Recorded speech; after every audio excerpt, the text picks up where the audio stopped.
নতুন গল্প, অল্প স্বল্প, অনলি অন রূপকথা।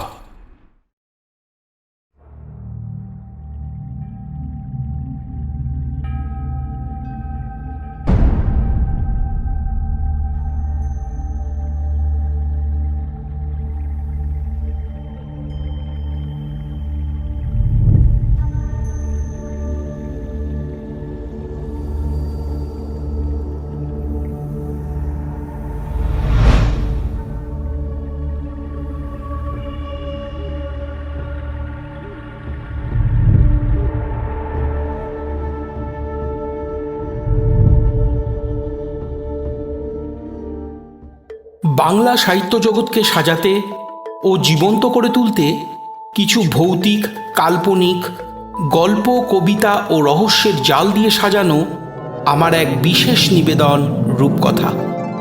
নমস্কার, আমি অঙ্কুশ মৈত্র। নতুন বছরের শুভেচ্ছা আমাদের সকল শ্রোতা বন্ধুদের। নতুন বছর আপনার জীবনে নিয়ে আসুক অনাবিল সুখ ও শান্তি। ঈশ্বর আপনার এবং আপনার পরিবারের উপর তার দয়া অবিরত রাখুক সারা জীবন। আজ আপনার জন্য আমার লেখা গল্প শিকারী নরখাদক। প্রধান চরিত্রে বীরেন সর্দার, মহেন্দ্রলাল বর্মন ও রফিক। গল্প পাঠে আমি। আজকের গল্পে প্রাণী হত্যার কিছু দৃশ্য রয়েছে। রূপকথা কোনোভাবেই প্রাণী হত্যাকে সমর্থন করে না। প্রাণী হত্যা দণ্ডনীয় অপরাধ। আশা করি আমাদের সকল শ্রোতা বন্ধুরা গল্প শোনার আনন্দেই গল্পটি উপভোগ করবেন।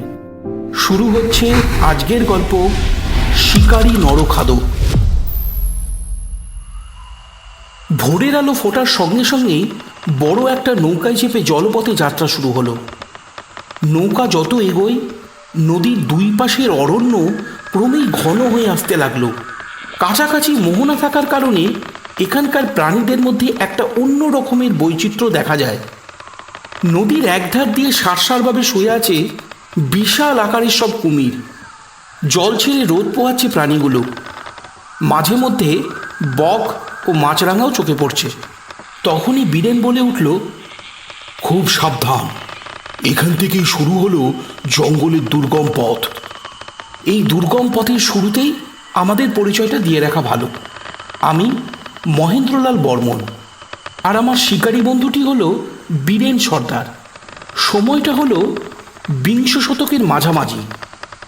পূর্ব দিকে হুগলি নদী, পশ্চিমে বলেশ্বর নদ, এই দুই জলধারার মাঝে অবস্থিত সুন্দরবনের গভীর অরণ্যের পথে চলেছি আমরা। উত্তরের হিমালয় পর্বতমালা থেকে নেমে আসা গঙ্গা, ব্রহ্মপুত্র ও মেঘনা, এই তিনটি জলধারার মোহনা এখানে এসে মিলিত হয়েছে। সম্পূর্ণ এলাকাটি বিভিন্ন প্রজাতির ছোট বড় গাছ দিয়ে ঘেরা। এর মধ্যে ম্যানগ্রোভ জাতীয় গাছের সংখ্যাই বেশি। জঙ্গলের মধ্যে মধ্যে ছড়িয়ে ছিটিয়ে রয়েছে জলা জমি। সেখানকার পরিবেশ স্যাঁতস্যাঁতে ও ভেজা ধরনের। তারই মধ্যে ঝোপঝাড়িপূর্ণ সরু আলের মতন সংকীর্ণ পথ চলে গেছে জঙ্গলের গভীরে, যেখানে দিনের আলো পৌঁছাতে অক্ষম। এই সব পথে এখানকার গ্রামের মানুষ মধু সংগ্রহ করতে যায়। ওটাই তাদের জীবিকা। কিন্তু তারা দিনের শেষে ফিরে আসতে পারবে নিজের ঘরে, তা নির্দিষ্ট করে বলা যায় না। কারণ এই পথে আছে পদে পদে নরখাদকের ভয়। শোনা যায় মোগল সম্রাট আকবরের শাসন আমলে তার সেনাবাহিনীর আক্রমণ থেকে প্রাণ বাঁচাতে এখানকার স্থানীয় অনেক মানুষ জঙ্গলের গভীরে আশ্রয় নিয়েছিল। পলাতক ওই মানুষগুলোর তৈরি ঘরবাড়িগুলো সপ্তদশ শতকে পর্তুগিজ জলদস্যুদের হাতে চলে যায়। তখন থেকেই এখানে ছড়িয়ে ছিটিয়ে মানুষের বাস। এখানকার মানুষের বড় একটা জীবিকাই হলো মাছ ধরা। তাই আমাদের চলার পথে মাঝে মধ্যেই ছোট ছোট নৌকা করে কিছুজনকে দেখা গেল মাছ ধরতে। এইভাবে জলপথে অনেকটা যাওয়ার পর নদীর একটা বাঁক নিতেই জায়গাটা বেশ সরু হয়ে এলো। এখানে জঙ্গলের ঘনত্ব আরও বেশি, তার ভিতর নিশ্চিদ্র অন্ধকার। এইসব জায়গা হলো হিংস্র জন্তু আর বিষধর সাপের আস্তানা। এমন সময় একটা দমবন্ধ করা ঘটনা ঘটল। কিছুটা দূরে একটা নৌকা জঙ্গলের একধারে একটা গাছের সাথে দড়ি দিয়ে বাঁধা, আর সেই নৌকায় ভিড় করেছে চিল আর শগুনের দল। আমাদের নৌকাটা আরও কিছুটা কাছাকাছি যেতেই বনের চারিপাশ থেকে শোনা গেল বাঁদরের কিচিরমিচির শব্দ, আর সেই শব্দে চিল আর শগুনের দল উড়ে গেল জঙ্গলের উঁচু উঁচু গাছের ডালে। আর তখনই চোখে পড়ল নৌকায় পড়ে আছে একটা মাঝবয়সী লোক, যার মুখের এক পাশ কেউ খুবলে খেয়েছে, একটা হাত নেই, আর সেখান দিয়ে গড়িয়ে পড়ছে তাজা রক্তের ধারা নদীর জলে। বীরেন হাতের বন্দুকটা তুলে ধরে ফিসফিস করে বলল, মহেন্দ্র, খুব সাবধান। আমাদের খুব কাছেই কোনো হিংস্র নরখাদক বাঘ ঘুরঘুর করছে। সেটা বনের জীবজন্তুরা জানান দিচ্ছে বাঘটা মানুষ মেরেছে। হয়তো মৃত ব্যক্তির সঙ্গীরাও এই বনের মধ্যেই কোথাও লুকিয়ে আছে। তখনই কানে এলো জলের মধ্যে কিছু ঝাঁপাবার শব্দ। মুহূর্তের মধ্যে নদীর জলের ঢেউ ছিন্ন ভিন্ন করে এগিয়ে আসতে লাগলো আমাদের দিক লক্ষ্য করে একটা বড় বাঘ। বীরেন পাথরের মূর্তির মতন বসে, কিন্তু তার শিকারী চোখ তখন আমার পিছনে অন্য কিছুকে খুঁজছে। হঠাৎ বীরেন হাতের ইশারায় বুঝিয়ে দিল আমার মাথাটা একটু কাত করতে, আর আমি ঘাটটা কাত করতেই বন্দুক গর্জে উঠল, আর সঙ্গে সঙ্গে বনের চারিপাশের উঁচু উঁচু গাছের ডাল থেকে অসংখ্য পাখি কর্কশ ডাক ছেড়ে ছিন্ন ভিন্নভাবে নীল আকাশের মাঝে পাক খেতে লাগলো। ওদিকে বাঘটি গুলির শব্দ পেয়ে তার নিজের পথ পরিবর্তন করেছে। আমি জড়ভরতের মতো নৌকায় বসে থেকে তাকালাম আমার পিছন দিকে, আর তাকাতেই আমার বুকটা কেঁপে গেল। আমাদের নৌকার 4-5 হাত দূরে একটা কচুরিপানার আস্তরণ সরে ভেসে উঠেছে একটা উল্টানো কুমিরের মৃতদেহ, যার মুখের একটা জায়গা দিয়ে রক্ত ছড়িয়ে যাচ্ছে জলে। বীরেন যদি একে না দেখতো তাহলে এখন আমার যে কি অবস্থা হতো সেটা ভেবে বুকটা আবার কেঁপে উঠল। বলতেই হচ্ছে, বীরেনের বন্দুকের অব্যর্থ টিপই সেদিন আমার প্রাণটাকে বাঁচিয়েছিল। বীরেন বলল, বাঘটা যখন একবার মানুষ মেরেছে, তখন ওকে না মারতে পারলে এখানকার একটা মানুষকে সে ছাড়বে না। লোকালয়ের দিকে তার পথ পরিবর্তন করবে। তখনই নদীর পাড়ের একটা মোটা গাছ থেকে কিছু একটা সরসর করে নেমে আসতে দেখা গেল। আমি আমার বন্দুকটা তুলে ধরলাম। বীরেন বলল, ভাই, ওটা জন্তু না, ওটা মানুষ। এতক্ষণ হয়তো বাঘের ভয়ে গাছে চড়ে বসেছিল। আমরা এসে পড়ায় ওর মনে একটু সাহসের সঞ্চার হয়েছে। তুমি নৌকাটা পাড়ের দিকে নাও। আমি তাই করলাম। নৌকা ছেড়ে ডাঙায় উঠতেই লোকটি আমাদের খুব কাছে এসে পড়ল। লোক বললে ভুল হবে, ছেলে বলাটাই ভালো, কারণ সে আমাদের চেয়ে বয়সে অনেকটাই ছোট। ছেলেটি আমাদের কাছে এসে বলল, বাবু, ওই বাঘটাকে মারলেন না কেন? ওর জন্যই আজ আমার বাবাকে মরতে হলো। এই বলে ছেলেটি কেঁদে ফেলল।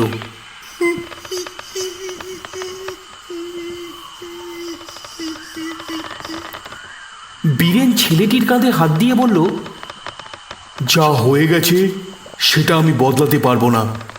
তবে একবার যখন আমার নজরে সে পড়েছে, তখন ওকে স্বীকার না করে আমি ফিরছি না। বাঘ একবার মানুষকে গোলে সে বারবার মানুষকেই আক্রমণ করে। ছেলেটি বলল, ওই বাঘটাকে মারবার জন্য এর আগেও অনেকজন এসেছিল, কিন্তু তারা বাঘের হাতে প্রাণ হারিয়েছে। তখনই অনেকটা দূরে বাঘের গর্জন শোনা গেল। ছেলেটি বলল, এখানে আমাদের আর থাকা ঠিক হবে না। আপনারা আসুন, তাড়াতাড়ি গ্রামে ফিরে মোড়ল মশাইকে জানাতে হবে। তবেই তারা সন্ধ্যের আগে এখানে পৌঁছে বাবার মৃতদেহটা নিয়ে যাওয়ার ব্যবস্থা করতে পারবে। আমরা দুজনেই বন্দুক হাতে ওই ছেলেটির দেখানো পথে হাঁটতে লাগলাম। ঘন বনের ফাঁক দিয়ে মাঝে মধ্যেই সূর্যের আলো এসে পড়ছে মাটিতে। ঘণ্টাখানেক বনের পথে চলার পর হঠাৎ করে বেরিয়ে এলো অনেকটা ফাঁকা জায়গা। আর এই জায়গাটাকে গোল করে ঘিরে রেখেছে অনেক নাম না জানা গাছ। পাখিদের শব্দ থাকলেও কেমন যেন একটা মায়াবী নিস্তব্ধতা এখানকার চারিপাশটাকে গ্রাস করছে।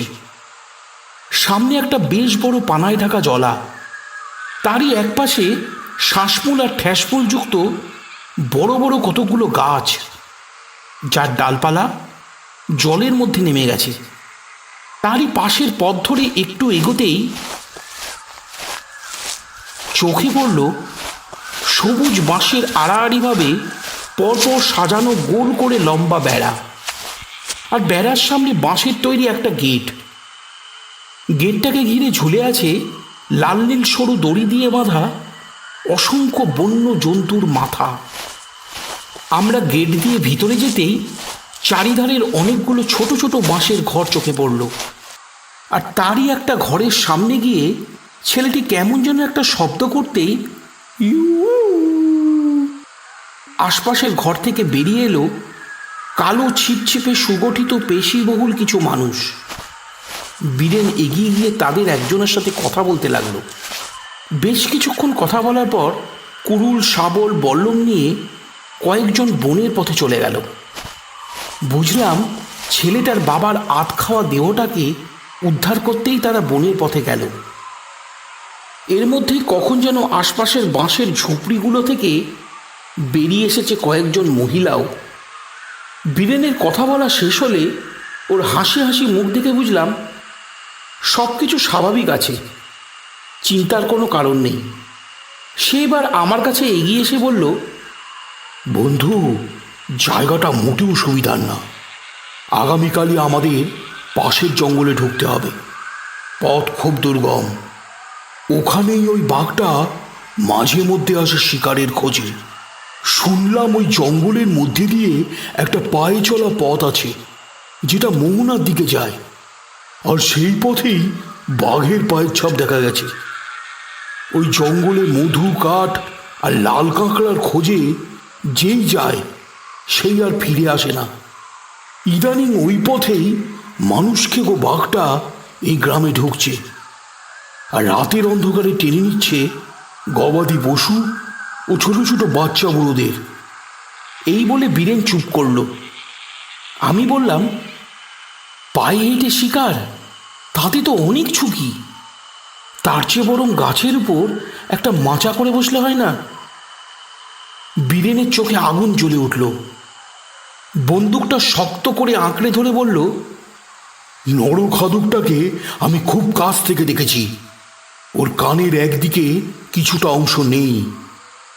কোনো শিকারীর বন্দুকের গুলিতে ছিন্ন ভিন্ন হয়েছে। শিকারীর উচিত ছিল বাঘটাকে মেরে ফেলা, কিন্তু সেটা যখন হয়নি তখন আমাকেই সেই কাজটা করতে হবে। আহত বাঘ আর বাচ্চা সহ বাঘিনীর সামনে কেউ পড়লে সে আর বেঁচে ফেরে না। আমি ছোট থেকেই বাবার সাথে অনেকবার শিকারে গেছি। জঙ্গলের নিয়মকানুন আমার জানা, আর গুলি ছোড়ার ক্ষমতা যে আমার কতটা সেটা তুমি নিজে চোখেই দেখেছ। তাই আগামীকালই আমরা বেরোবো। বিকেলের দিকে সেই ছেলেটির বাবার মৃতদেহটা একটা বাঁশের সাথে বেঁধে দুজনার কাঁধে করে এসে পৌঁছালো। সেই মৃত শরীরটাকে সৎকার করে যখন সবাই ফিরে এলো, তখনই জলার আর তার আড়ালে ছোট্ট গ্রামটির চারিপাশে সন্ধে নামছে। পাখিরা সব বাসায় ফিরছে। আমরা আজ রাতটা যে ঘরে কাটাবো বলে ঠিক হয়েছে, তার সামনে অনেকটা জায়গা জুড়ে বনের কাঠ ফেলে তাতে আগুন জ্বালা হয়েছে। সেই আগুনের সামনে বসে বীরেন বলল, এই জঙ্গলে যে শুধু নরখাদকেরই ভয় আছে তা নয়। শোনা যায় এত মানুষ মরেছে এখানে যে তাদের অতিরিক্ত আত্মা ঘুরে বেড়ায় এই জঙ্গলে। এই বলে হেসে ফেলল। আমি বললাম, একে তো নরখাদক, তার উপর আবার অন্য কেন ভয় দেখাচ্ছ ভায়া? তখনই গ্রামের একজন হাতে একটা বন্য বিষধর সাপ নিয়ে এসে আগুনের কিছুটা দূরে বসে বলল, বাবু, আপনি ঠিকই বলেছেন। মাঝে মধ্যেই গাছের পাখিরা দলবদ্ধভাবে জঙ্গলের দিক থেকে উড়ে এসে কোনো অজানা শক্তিতে বাড়ি খেয়ে পাখিগুলো গ্রামের চারিদিকে পড়ে থাকে। বীরেন বন্দুকের নলটা পরিষ্কার করে নিয়ে বলল, এটা হাতে থাকলে ভূতকেও তাড়ানো যায়। পরদিন ভোরের আলো ভালো করে ফুটতেই আমি ঘরের বাইরে এসে দাঁড়ালাম। দেখলাম বীরেন গ্রামের কিছু জনের সাথে কথা বলছে, আর গ্রামের সবাই আঙুল দিয়ে একটা জায়গাকে দেখাচ্ছে। সবার চোখে মুখে কেমন যেন আতঙ্কের ছাপ। আমি আমার বন্দুকটা নিয়ে বেরিয়ে আসতেই বীরেন বলল, বন্ধু, আমার আর এক মুহূর্তে এখানে দেরি করা যাবে না, এখনই বেরোতে হবে। তোমার বন্দুকটা আমায় দাও, আমি ফিরে না আসা পর্যন্ত তুমি এখানেই থাকো। আমি চমকে উঠে বললাম, কি হয়েছে, আর তোমার বন্দুকটা কোথায় গেল? বীরেন ধরা গলায় বলল, আর বলো না, ভোর হতেই রফিক আমার বন্দুকটা চুরি করে বনের দিকে বেরিয়ে গেছে ওই নরখাদক বাঘটাকে শিকার করতে। রফিক? রফিকটা আবার কে? তুমি তাকে চেনো? আরে বাবা, তুমিও তাকে চেনো। গতকাল যে ছেলেটার হাত ধরে আমরা এখানে এসেছি, আমি তার কথাই বলছি। আমি চমকে উঠলাম। বীরেন আমার বন্দুকটা নিয়ে বেরোতেই যাচ্ছিল। আমি ওকে বাধা দিয়ে বললাম, তুমি একা নয়, আমিও যাব। বীরেন বলল, খালি হাতে নরখাদকের সামনে যাওয়া আর মৃত্যুকে নিমন্ত্রণ করা একই ব্যাপার। তখনই গ্রামের একজন ছুটে এসে একটি বল্লম দিয়ে বলল, এটা সঙ্গে রাখুন, কাজে আসতে পারে। বীরেন বলল, জঙ্গলের হাঁটা পথে বাঘ সামনে পড়লে অনেক সময় তারা সরে যায়, কিন্তু পিছন দিকে থাকলে তারা অতর্কিতে শিকার দেখলে তার উপর ঝাঁপিয়ে পড়ে। তাই আমাদের মাথার পিছনে কোনো মাস্ক জাতীয় কিছু থাকলে আক্রমণের আশঙ্কাটা অনেক কমে যাবে। যেমন ধরো কাকতাড়ুয়া। এই কথায় গ্রামের লোকেরাই দুটো মাস্কের ব্যবস্থা করে দিল। পাটের দড়ি দিয়ে বেঁধে বেঁধে সুন্দর মানুষের মুখবয়ব, তাতে আবার রং করা আছে। দূর থেকে দেখলে অবিকল মানুষের মুখ বলেই মনে হয়। সেটা মাথার পিছনে বেঁধে নিয়ে বেরিয়ে পড়লাম জঙ্গলের উদ্দেশ্যে। কিছুটা হাঁটতেই জঙ্গলের প্রান্ত সীমানায় এসে পৌঁছালাম। এখান থেকেই শুরু হয়েছে ঘন জঙ্গল। বীরেন বন্দুক হাতে সামনে, আমি তার পিছনে। যত এগোচ্ছি জঙ্গলের ঘনত্ব তত বাড়ছে। এইভাবে অনেকটা আসার পর বীরেন দাঁড়িয়ে গেল। ওর সতর্ক চোখ এবার কাউকে খুঁজছে। নাকে আসছে একটা পচা দুর্গন্ধ। গন্ধের উৎস খুঁজতে আমি বল্লমের ফলাটা বাড়িয়ে দিয়েছি একটা ঝোপের মধ্যে, আর ফলার আঘাতে ঝোপের কিছুটা অংশ সরে যেতেই দেখি একটা আধ খাওয়া মোষের দেহ, আর তার উপর বসে আছে অসংখ্য মাছি। তখনই বীরেন বলল, এই দেখো মানুষের পায়ের ছাপ। ভোরের দিকে বৃষ্টি হওয়ার দরুন তখনও জঙ্গলের মাটি নরম, আর তাই নরম মাটিতে মানুষের পায়ের ছাপগুলো বেশ স্পষ্ট। তার মানে রফিক এই পথে গিয়েছে। আমরা পায়ের ছাপ লক্ষ্য করে কিছুটা যেতেই এক জায়গায় এসে সেই পায়ের ছাপ আর দেখা গেল না। বীরেন বলল, দেরি না করে এই জায়গাটা ভালো করে খুঁজে দেখো, কিছু পাওয়া যায় কিনা। আমি খুঁজতে লাগলাম। তখনই কিছুটা দূরে জঙ্গলের একটা নির্দিষ্ট ঝোপ বড় বেশি নড়তে লাগলো। বীরেন বন্দুকটা বাগিয়ে নিয়ে সেই ঝোপ লক্ষ্য করে কিছুটা এগিয়ে সেখানেই বসে পড়ল। আর তখনই দেখলাম আমাদের থেকে হাত দশেক দূরে দাঁড়িয়ে আছে কালকে সেই নরখাদকটা। তার সতর্ক চোখ সোজাসুজি আমার দিকে।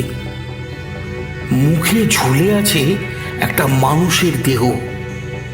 মানুষটির গলার কাছে কামড়ে ধরেছে, আর মানুষটি মরণ যন্ত্রণায় ছটপট করছে। তখনই ঝোপের আড়াল থেকে বীরেনের বন্দুক গর্জে উঠল, আর নরখাদকটা শিকারকে মুখে করে ছুটতে লাগলো। বীরেন পরপর দুবার গুলি ছুড়ল।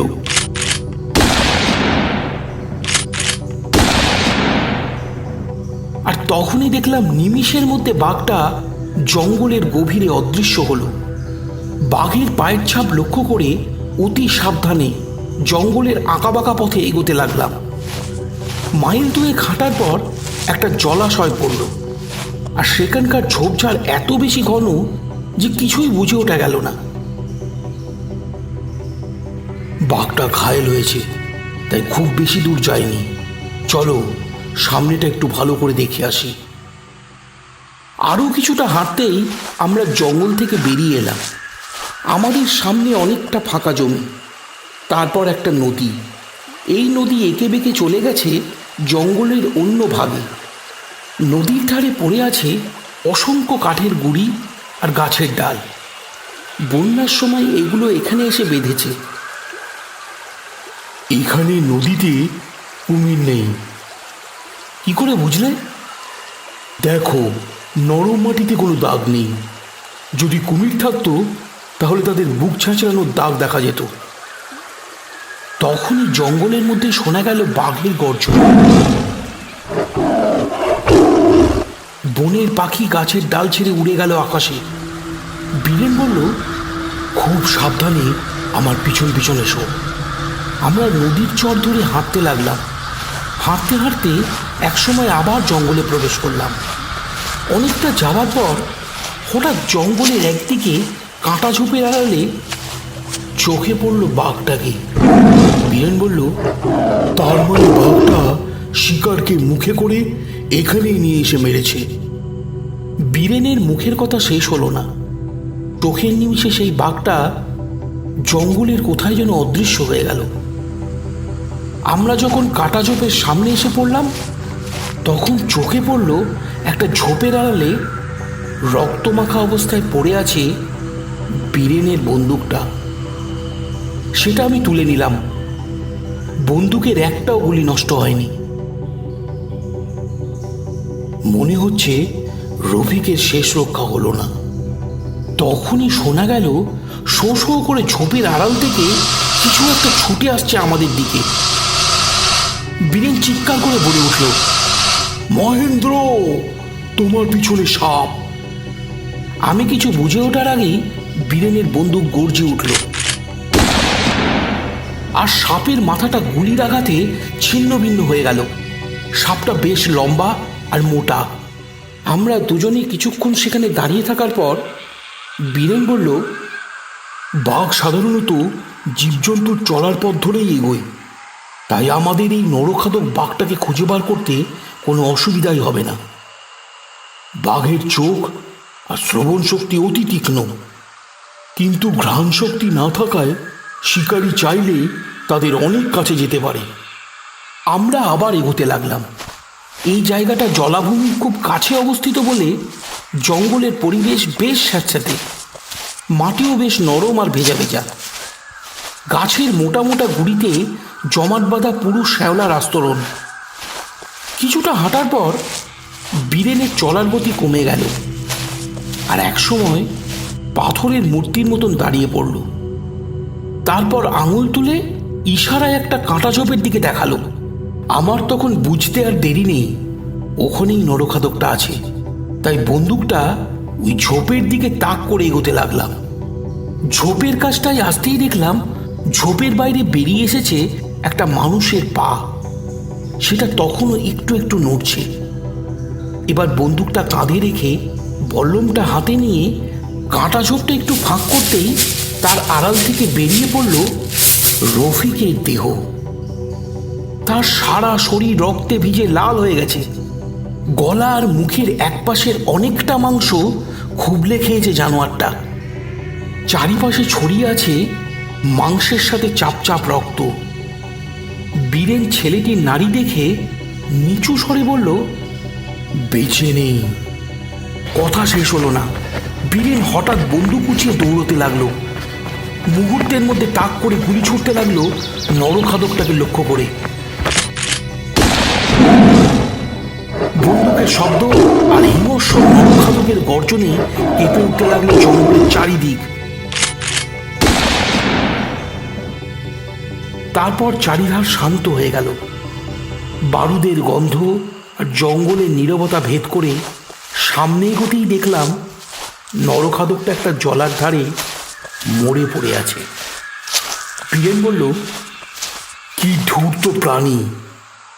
সূর্য তখন ধীরে ধীরে পশ্চিমে এগোতে লেগেছে। দিনের শেষে সন্ধে নামার কিছুটা আগেই গ্রামের মানুষ ওই নরখাদকটিকে নিয়ে এলো। সেটাকে মেঝেতে চিৎ করে শুইয়ে নাক থেকে লেজ পর্যন্ত ধারালো ছুরি দিয়ে আগা গোড়া কেটে দুফাল করে দেওয়া হলো। বীরেন একটা ফিতে দিয়ে মেপে বলল, বাঘটার দৈর্ঘ্য 11 ফুট। শুনছিলেন অঙ্কুশ মৈত্রের লেখা গল্প শিকারী নরখাদক। গল্প পাঠে আমি। রূপকথার সমস্ত গল্প কবিতা শুনতে সাবস্ক্রাইব করুন এই ইউটিউব চ্যানেলে। সবাই ভালো থাকবেন।